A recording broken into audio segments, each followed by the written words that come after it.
प्रधानमंत्री और भाजपा के वरिष्ठ नेता नरेंद्र मोदी ने कहा, भाजपा सरकार तीसरे कार्यकाल के पहले 100 दिन में भ्रष्टाचार के खिलाफ बड़े फैसले लेगी। श्री मोदी ने कांग्रेस घोषणा पत्र को झूठ का पुलिंदा बताया। कांग्रेस अध्यक्ष मल्लिकार्जुन खड़गे ने भाजपा की आलोचना करते हुए कहा कि उनकी पार्टी देश में लोकतंत्र और संविधान को बचाने के लिए लड़ रही है। भारतीय कम्युनिस्ट पार्टी का घोषणा पत्र जारी। केंद्रीय अन्वेषण ब्यूरो ने दिल्ली और हरियाणा में शिशु तस्करी नेटवर्क का खुलासा कर 3 बच्चों को बचाया।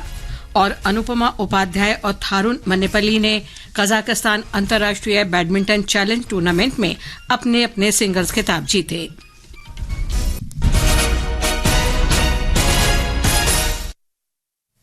समाचार संध्या के साथ मैं लवलीन निगम। लोकसभा चुनाव के पहले चरण के मतदान के लिए प्रचार अभियान जोर शोर से जारी है। सभी प्रमुख राजनीतिक दलों के वरिष्ठ नेता जनसभाएं और रोड शो कर रहे हैं। प्रधानमंत्री और भाजपा के वरिष्ठ नेता नरेंद्र मोदी ने देश में फिर से एनडीए की सरकार बनने का भरोसा जताते हुए कहा कि उनके तीसरे कार्यकाल के पहले 100 दिन में भ्रष्टाचार के खिलाफ बड़े फैसले लिए जाएंगे। आज पुष्कर में एक जनसभा में श्री मोदी ने ये बात कही। हमें 2047 तक भारत को विकसित बनाना है। हमें भारत को दुनिया की तीसरी बड़ी आर्थिक ताकत बनाना है। हमें हर प्रकार से भारत को आत्मनिर्भर बनाना है। मेरी सरकार का तीसरा कार्यकाल बहुत दूर नहीं है। पहले 100 दिन में भ्रष्टाचार के खिलाफ बीजेपी सरकार और भी बड़े फैसले लेने जा रही है। मैं तैयारी करके बैठा हूं, सारी तैयारी शुरू कर दी है और इसलिए मैं कहता हूं 10 साल में जो कार्रवाई देखी वो तो ट्रेलर है, अभी तो बहुत कुछ होना बाकी है। कांग्रेस के घोषणा पत्र को झूठ का पुलिंदा बताते हुए श्री मोदी ने कहा कि यह कांग्रेस को बेनकाब करने वाला घोषणा पत्र है।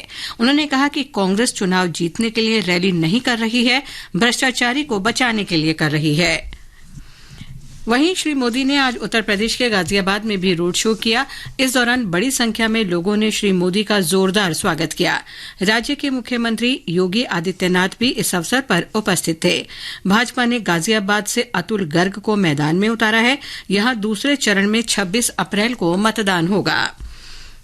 रक्षा मंत्री और भाजपा के वरिष्ठ नेता राजनाथ सिंह ने देशवासियों को आश्वासन दिया है कि देश की सीमाएं पूरी तरह से सुरक्षित हैं।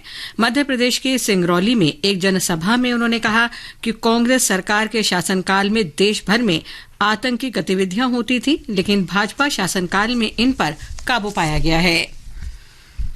कांग्रेस अध्यक्ष मल्लिकार्जुन खड़गे ने कहा है कि कांग्रेस देश में लोकतंत्र और संविधान बचाने की लड़ाई लड़ रही है। आज जयपुर में एक रैली में उन्होंने कहा कि कांग्रेस ने अपने शासन के 55 वर्षों में विकास और बुनियादी ढांचे के निर्माण के लिए कार्य किया है। आईआईटी, आईआईएम जैसे संस्थान बनाए, लेकिन भाजपा कांग्रेस के कार्यों का श्रेय ले रही है। श्री खड़गे ने कहा कि कांग्रेस की सरकार बनने पर सभी गारंटियां पूरी की जाएंगी।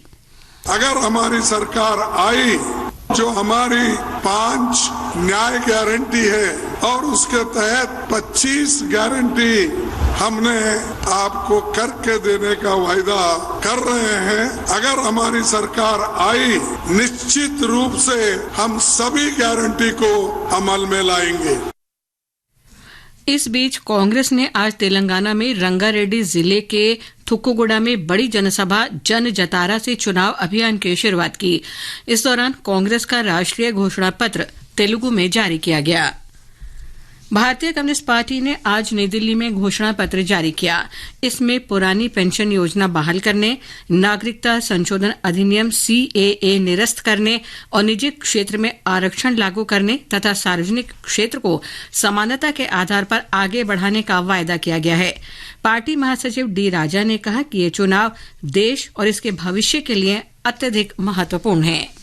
Our party, the CPI, thinks if we have to save our republic as secular democratic republic, we have to save our constitution. Then only we can think of democracy. Already democracy is in peril. Uttar Pradesh में लोकसभा चुनाव के पहले चरण में 8 सीटों पर मतदान होगा। इस चरण में पीलीभीत सीट का चुनाव भी महत्वपूर्ण है। एक रिपोर्ट। पीलीभीत लोकसभा क्षेत्र में 5 विधानसभाएं आती हैं। इसमें 4 विधानसभाएं पीलीभीत जनपद की पूरनपुर, बीसलपुर, बरखेड़ा और पीलीभीत शामिल हैं। वहीं एक विधानसभा बरेली जनपद की बहेड़ी भी इसमें शामिल है। भाजपा द्वारा पूर्व केंद्रीय मंत्री और उत्तर प्रदेश के मौजूदा कैबिनेट मंत्री जितिन प्रसाद को टिकट देने से पीलीभीत सीट महत्वपूर्ण हो गई है। जितिन प्रसाद ऐसे नेता हैं जो पूर्व प्रधानमंत्री राजीव गांधी और नरसिम्हा राव के राजनीतिक सलाहकार, 3 बार के सांसद और कांग्रेस के राष्ट्रीय नेता रहे कुंवर जितेंद्र प्रसाद उर्फ बाबा साहब के सुपुत्र हैं और पीलीभीत जिले में उनकी कोठी का खासा राजनीतिक प्रभाव है। सपा और बसपा प्रत्याशी मुकाबले को त्रिकोणीय बना रहे हैं। पीलीभीत लोकसभा सीट से एक मिथक यह भी जुड़ा हुआ है कि यहां गैर जनपद के व्यक्ति ही सांसद चुने जाते रहे हैं। खास बात यह है कि इस बार के चुनाव में उतरे 10 प्रत्याशियों में से 5 गैर जनपद से ताल्लुक रखते हैं। आकाशवाणी समाचार के लिए ओम अवस्थी। त्रिपुरा के अगरतला में आज कड़ी सुरक्षा के बीच इलेक्ट्रॉनिक वोटिंग मशीनों का सुचारू संचालन सुनिश्चित करने की तैयारियां शुरू हो गई हैं। 2 दिन तक चलने वाली इस प्रक्रिया में मशीनों को पहले चरण के मतदान के लिए तैयार किया जाएगा।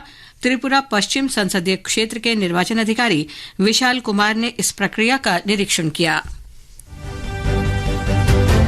लोक निर्णय 2024 आम चुनावों पर विशेष कार्यक्रम हर शाम 7 बजे से और पुनः प्रसारण रात 9:30 बजे से आकाशवाणी गोल्ड पर। चुनावी गतिविधियों की खबर, देश के हर अंचल पर नजर, विशेषज्ञों की राय और विश्लेषण। दुनिया के सबसे बड़े लोकतंत्र के चुनावी पर्व में सुनिए लोक प्रसारक के साथ लोक निर्णय 2024। ये समाचार हमारी वेबसाइट newsonair.gov.in/hindi और हमारे mobile app news on AIR पर भी उपलब्ध हैं। बग्गा को नहाने का पानी चाहिए। बग्गा ने नल खोला, पानी आना शुरू। ऐसे ही विमला को धुलाई, सावित्री को सफाई और रघु को सिंचाई के लिए पानी चाहिए। पर कभी सोचा है कितना सारा पानी आता कहाँ से? अब आप कहेंगे कि जमीन के नीचे से। आगे भी जमीन के नीचे से ऐसे ही पानी आए, इसके लिए इस बारिश से पहले ही वर्षा जल संचयन की व्यवस्था करें। तालाबों, पोखरों और नालियों को साफ करके वर्षा जल संचयन अभियान कैच द रेन का हिस्सा बने। जल शक्ति मंत्रालय, भारत सरकार द्वारा जनहित में जारी। ये आकाशवाणी है। केंद्रीय अन्वेषण ब्यूरो सीबीआई ने शिशुओं के तस्करी के नेटवर्क का खुलासा किया है। सीबीआई ने दिल्ली और हरियाणा में 7 स्थानों पर तलाशी ली। इस दौरान 3 नवजात बच्चों को बचाया गया और 7 आरोपियों को गिरफ्तार किया गया। आरोपी विज्ञापन के माध्यम से सोशल मीडिया प्लेटफॉर्म पर गोद लेने के इच्छुक निसंतान दंपत्तियों से जुड़ते थे और उन्हें 4 से 6 लाख रुपए में बच्चों को बेचते थे। राष्ट्रीय अन्वेषण अभिकरण ने आज भारतीय कम्युनिस्ट पार्टी माओवादी के देश विरोधी षड्यंत्र मामले में उत्तर प्रदेश और बिहार में कई स्थानों पर छापेमारी की। एनआईए ने उत्तर प्रदेश के बलिया जिले में 11 स्थानों पर और बिहार के कैमूर जिले में 1 स्थान पर आरोपियों और संदिग्ध व्यक्तियों के परिसरों की तलाशी ली। इस दौरान एजेंसी ने कई डिजिटल उपकरणों के साथ साथ आपत्तिजनक दस्तावेज भी जब्त किए।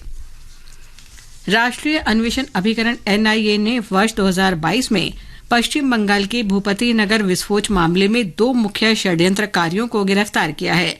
इस विस्फोट में 3 लोग मारे गए थे। एनआईए ने कहा कि इन दोनों अपराधियों को राज्य के पूर्वी मेदिनीपुर जिले में भीड़भाड़ वाले इलाकों से गिरफ्तार किया गया। भीड़ में असामाजिक तत्वों के हमले के कारण एनआईए दल के एक सदस्य को मामूली चोटें आई थीं। भाजपा ने राष्ट्रीय अन्वेषण अभिकरण की टीम पर हमले पर पश्चिम बंगाल की मुख्यमंत्री ममता बनर्जी की आलोचना की है। पार्टी प्रवक्ता शहजाद पूनावाला ने कहा कि राज्य में हर दिन कानून व्यवस्था गिरती जा रही है। उन्होंने कहा कि ये राज्य द्वारा प्रायोजित है और इससे पहले संदेश खाली में प्रवर्तन निदेशालय के अधिकारियों पर भी हमला हुआ था। भाजपा अध्यक्ष जगत प्रकाश नड्डा सहित 5 नए सदस्यों ने आज राज्यसभा सदस्य के रूप में शपथ ली। उपराष्ट्रपति और राज्यसभा सभापति जगदीप धनखड़ ने इन्हें शपथ दिलाई। इनमें भाजपा से अशोक राव शंकर राव चौहान और चुन्नीलाल गरासिया, तृणमूल कांग्रेस से सुष्मिता देव और मोहम्मद नदीमुल हक, कांग्रेस से अनिल कुमार यादव मंदादी शामिल हैं। ये समाचार आकाशवाणी से प्रसारित किए जा रहे हैं। ताज़ा समाचार जानने के लिए आप हमारे Twitter handle @AIR News Hindi को फॉलो कर सकते हैं। Dear voters, elections are here. Download your voter helpline app from the Play Store or Apple Store and make sure your name is there in the electoral list. Voter Helpline app also helps in voter registration, search in electoral roll, information on the candidate, election results, complaint and information on EVM and election process. चुनाव का पर्व, देश का गर्व.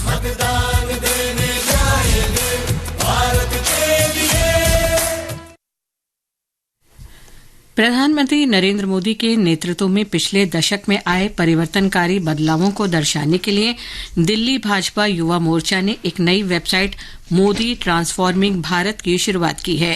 प्रदेश अध्यक्ष वीरेंद्र सचदेवा ने सरकार की पहलों के बारे में जनता को जागरूक करने में युवाओं की भागीदारी पर बल दिया। उन्होंने बताया कि आगामी दिनों में युवा नेता दिल्ली के 70 विधानसभा क्षेत्रों का दौरा करेंगे और देश में हुए विकास कार्यों के बारे में जनता को जागरूक करेंगे। वित्त मंत्री निर्मला सीतारामन ने बेंगलुरु में पानी की कमी की स्थिति पर निराशा व्यक्त की। आज बेंगलुरु में उन्होंने कहा कि ये चिंताजनक और दुखद है कि बेंगलुरु शहर पेयजल संकट से जूझ रहा है। उन्होंने कहा कि शहर में हैजे की आशंका है, जबकि पेयजल संकट होता है तो लोगों तक दूषित पानी पहुंचाने की संभावना भी अधिक रहती है। श्रीमती सीतारामन ने आरोप लगाया कि कांग्रेस सरकार ने कई विकास कार्यों को रोक दिया है। भारत ने मालदीव के साथ द्विपक्षीय संबंधों को मजबूत करते हुए आवश्यक वस्तुओं के लिए अब तक का सबसे अधिक निर्यात कोटा स्वीकृत किया है। मालदीव के विदेश मंत्री मूसा जमीर ने इसके लिए विदेश मंत्री एस जयशंकर को धन्यवाद दिया। उन्होंने कहा कि इस कदम से दोनों देशों के बीच दीर्घकालिक मित्रता और व्यापार को आगे बढ़ाने में मदद मिलेगी। 1981 में मालदीव के लिए निर्यात कोटा तंत्र शुरू किए जाने के बाद से ये सबसे बड़ा कोटा है। अनुपमा उपाध्याय और थारुन मन्नेपल्ली ने कजाकिस्तान अंतर्राष्ट्रीय बैडमिंटन चैलेंज टूर्नामेंट में सिंगल्स खिताब जीत लिए हैं। महिला वर्ग के फाइनल में अनुपमा ने ईशा रानी बरुआ को और पुरुष वर्ग में थारुन ने मलेशिया के सुंग जू वेन को हराया। मिक्स्ड डबल्स में संजय श्रीवास्तव और मनीषा की जोड़ी उपविजेता रही। आईपीएल क्रिकेट में आज जयपुर में राजस्थान रॉयल्स और रॉयल चैलेंजर्स बेंगलोर के बीच मैच खेला जा रहा है। राजस्थान रॉयल्स ने टॉस जीतकर पहले गेंदबाजी करने का फैसला किया। ताजा समाचार मिलने तक रॉयल चैलेंजर्स बेंगलोर ने 18 ओवर में 3 विकेट पर 156 रन बना लिए हैं। कल मुंबई इंडियंस और दिल्ली कैपिटल्स के बीच शाम 3:30 बजे और लखनऊ सुपर जायंट्स और गुजरात टाइटंस के बीच शाम 7:30 बजे मैच खेले जाएंगे।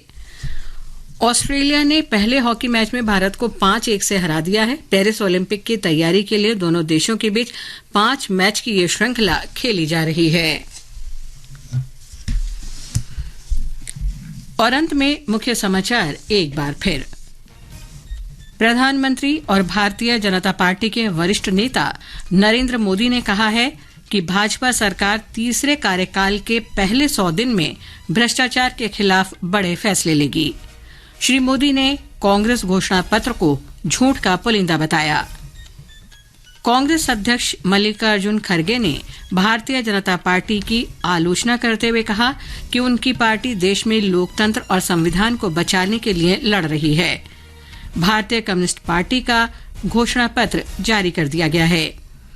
केंद्रीय अन्वेषण ब्यूरो ने दिल्ली और हरियाणा में शिशु तस्करी नेटवर्क का खुलासा कर 3 बच्चों को बचाया।